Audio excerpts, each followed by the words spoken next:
通勤通学中の皆様おはようございます。福田の世界時事ニュースの時間です。さあ本日はですね、サッカーからの話題になります。先月ロンドンでとあるサッカーの大会が開催されまして、ここの優勝セレモニーでそれを映すカメラがですね、どうやらアジア人を避けているのではないかと、こんな話が現在出ておりまして、炎上してしまっているんですね。で、当初はですね、さすがに考えすぎなんじゃないか、陰謀論なんじゃないかというような声もあったことはあったんですが、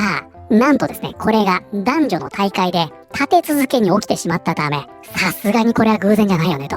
このように言われてしまっているんですね。本日は一体何が起きているのか、詳しく見ていきたいと思います。この番組は海外のホットな時事ニュースをお届けします。通勤通学のともにちょうどいいチャンネルとなっていますので、ぜひチャンネル登録お願いします。さあ、それでは本題です。こちらね、見えておりますが、先月5月ですね、ロンドンで2つのサッカー大会が開催されました。で、最初に事件が起きたのが5月23日だったんですが、その8日後ですね、5月31日にも、これね、同様の件が起きてしまいまして、もうこれは偶然じゃないだろうということで、現在ね、ここに批判が殺到していると、こういった状態になっています。じゃあまずですね、最初に起きた件ですね、5月23日の件、詳しく見ていきますが、今回ですね、やっぱりこれね、アジア人が対象の話なので、基本的にね、騒ぎになってるのがアジア中心なんですね。こちらインドネシアのメディアになりまして、ちょっとね、内容がインドネシア語になりますので、翻訳系頼りになってしまいますが、英国テレビが優勝セレモニーでアジア人選手を映さず物議を醸す。サッカーファンの間で英国のテレビ中継における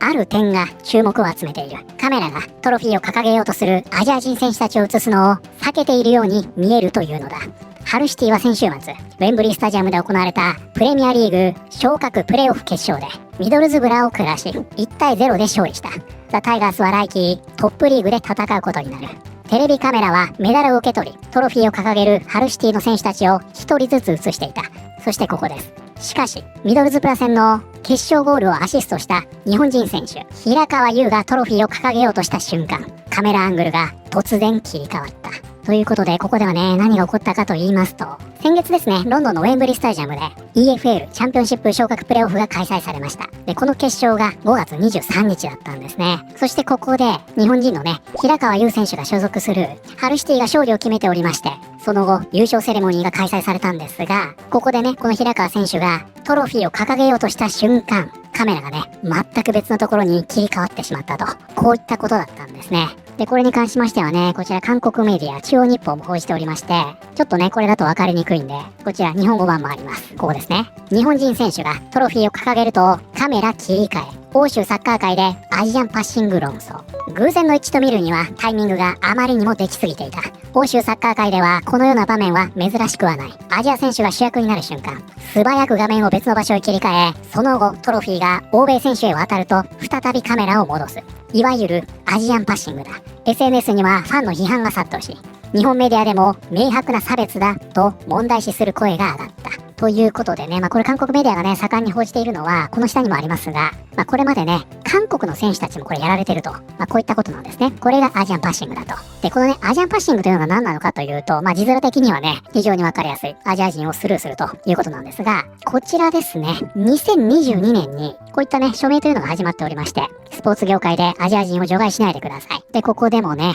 韓国人の選手がアジアンパッシングされてしまったと。そしてね、ここに説明があるんですよ。アジアンパッシングとは、東洋人あるいはアジア系の選手がトロフィーを持ち上げたりメダルを授与される瞬間、撮影しているカメラの映像が他の場所を映し、その選手を画面外に追い出してしまうという行為を指します。ということで、このね、アジアンパッシングというのは、一般的にね、広く使われる言葉ではないんですね。福田もあまり聞かないんで、正直。こういった場合は大体ね、ストレートにレイシズムと言ったり、あとアジア人の透明化っていう言い回しもあるでしょ。あれも、そのまんまですね、インビジブル、透明というように言いますので、どうやらね、このアジアンパッシングというのは、サッカー界隈でね、ファンの間で使われるようになった言葉ということのようですね。そしてここにあります、アジア人の選手がね、トロフィーを持ち上げようとしたところを映さないという行為。アジア人のターンになると、一旦ね、別の監視を映すんですよ。で、そのアジア人がいなくなると、再びそこにカメラが戻ってくる。これをアジアンパッシングというと、こういうことのようですね。ですので、ここでもね、これに対しての署名活動が始まっておりますが、本当ね、もうこの具体的なこの行為に対して言葉が生まれるほど、非常によく行われているということですよね。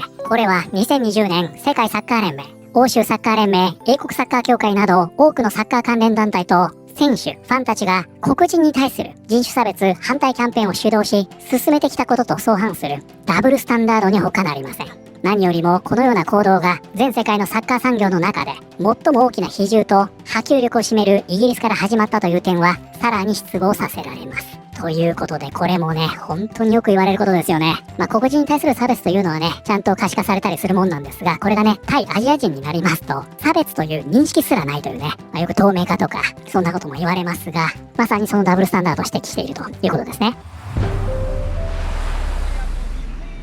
その根底には、サッカーは欧米のものだという傲慢な意識が深く根付いているとの批判もある。欧州クラブがアジア市場の莫大な資本や放送権収入の確保には積極的でありながら、肝心のアジア選手を主役として認めることには消極的であることを示している。アジア選手を主体的な主役ではなく、協力者やマーケティング要員のような存在として扱おうとする無意識の偏見がカメラアングルにも現れているとの指摘だ。で、これがですね、5月23日の一件だったんですが、ここから8日後ですね、今度は別の女子大会で全く同じことが起きてしまうんです。それがね、こちらになります。最近、英国の放送局はアジア人選手がメダルを受け取ったりトロフィーを掲げたりするたびにカメラアングルを切り替えている。今回その対象となったのは FA カップ決勝で得点を決めた藤野あおばだった。これが単なるミスなのか、それとも意図的なものなのかはそれぞれが判断してほしいということで、それがね、まさにこちらの映像になるんですが、これもね、先ほどと同じくウェンブリースタジアムで開催されました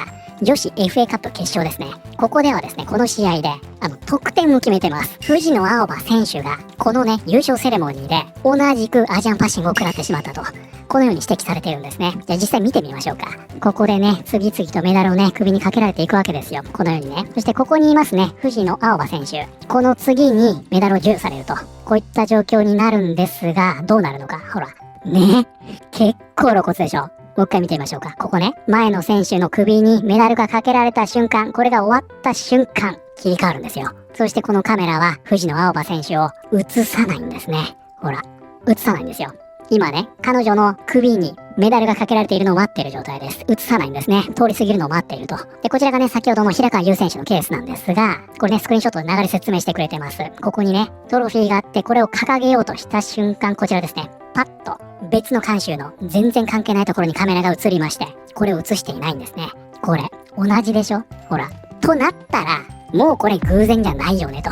こういうことですよ。アレックスが藤野あおばにトロフィーを渡そうとした瞬間、中継映像は突然観客席へ切り替わった。長谷川唯がトロフィーを持っていた時には、カメラが素早く引きの映像に切り替わり、遠くから彼女がトロフィーを掲げる様子が映された。この方はね、たまたまだろうというスタンスですね。何年にもわたってたまたま数回起きただけだ。無名のベンチ要員が表彰台に上がると、カメラアングルを切り替えるにはちょうどいいタイミングだからな。先発選手や主力の途中選手に同じことが起きてから文句を言え。ね、藤野選手得点決めてるんですけどね、ここ数週間であまりにも何度も起きている。偶然で片付けるには無理がある。またか。これは組織的にやってるんだよ。最近始まったことじゃない。ずっと前からやっていたのに、私たちがようやく気づき始めただけだ。こんな馬鹿げたことはやめるべきだ。極めて不適切だ。これに関しましてはね、日本の方も反応しておりまして、こちらね、菊信さん。これはもう確信犯。どう考えてもわざとやってるし、普通に大問題だろ。この方ね、フェイントかました蒲田は有能ということで、カメラの切り替えが間に合わなかったと言ってるんですね。だからヨーロッパのいわゆる道徳的な説教には、1ミリも耳を貸してやる必要なんてない。こいつらは自分が気持ちよくなるためだけに善人ぶっている。自分たちの国で起こっている問題には無頓着だ。こういうことってアメリカはやらないんですかね。ちょっと気になってきました。白人が問題なのか、それともヨーロッパが問題なのか。日本人やアジア系の人々が欧米で受けるこの理不尽な扱い。その一方で日本を訪れる欧米人は手厚くもてなされるのだから、なんとも皮肉な話だ。で、このね、日本の方の反応が海外でね、結構引用されておりまして、もう偶然だなんて言えないよと。こちらもそうですね。真面目な話、なんでこんなことが起きるの？これタイの方ですね。本当にアジア選手のシーン全部カットしてるんだね。人種差別が間違っているというなら、アジア人に対して起きた時にも声を上げるべきだ。不思議なことに、アジア人が優勝を祝う瞬間になると、カメラはいつも目をそらすように見える。もうたくさんだ。こちらトリベラさん。想像通り、メダルを渡される瞬間に映像をスイッチされる。どこの国もオールドメディアってやつは。この方ね、前科がありすぎると。昨年メジャーでドジャースが連覇した時に、中0日で連投し、シリーズ3勝を挙げた山本が両手を上げた瞬間にカメラが切り替わったのは、本当にテレビダメだなと思いましたな。徹底してるな。ごくごく少数派ではあるけど、外国人、ことアジア系が心底嫌いな一定数がいて、根深いよね。幼少期一緒に過ごした現地の人らはみんな気持ちのいい人たちだっただけに、こういうのを目の当たりにするとすごく残念。何よりも腹が立つのは、こんなことをしながら人種差別撤廃を叫ぶところだよ。まあこれでしょうね、やっぱり。先ほどもありましたが、団体としてはね、人種差別撤廃というのを叫んでおきながらというところでしょうね。はい、ということで本日はですね、先月ロンドンで開催されました2つのサッカー大会、ここで大変物議を醸しておりますアジアンパッシング疑惑について見てまいりました。いかがだったでしょうか。まあ実際のところね、これが本当に意図して行われているのかどうか、これに関してはわかりませんが、まあ偶然にしてはあまりにもできすぎなんじゃないの、このように言われているのも確かですね。で、実際ですね、これに関しましては以前ね、このチャンネルでも扱いましたが、ハリウッドでもね、このアジア人の透明化ということで思いっきり可視化されてましたよね。なのでこういったのがね、存在しないということはないと思いますよ。だからまあ問題はね、これを意図してやっているのか、それとも先ほどもね X で誰か言ってましたが、慣習を移すタイミングが必要で、たまたまそれがこの日本人選手のタイミングになっただけなんだと。もしかしたらね、その可能性ってあるとは思うんですよ。ただね、いずれにせよですよ、そのタイミングとしてアジア人というのを選択しているのであれば、この切り替えを支持している人物の中にやっぱりどこかね、そういった意識があるというのも否定できないと思うんですよね。それが無意識に出ちゃってる可能性ってあるわけでしょ。だからこれをね、もう本当にたまたま偶然なんだよと、そんなことね一切考えてないんだよということはないんじゃないかなと個人的には思いますね。現在もね、これについてはネットでバチバチと議論が交わされているようですが、ぜひね、皆さんのご意見も聞かせてください。ということで本日の動画は以上になります。この動画良かったよと思っていただいた方、ぜひチャンネル登録、グッドボタンお願いします。それではまた通勤通学中にお会いしましょう。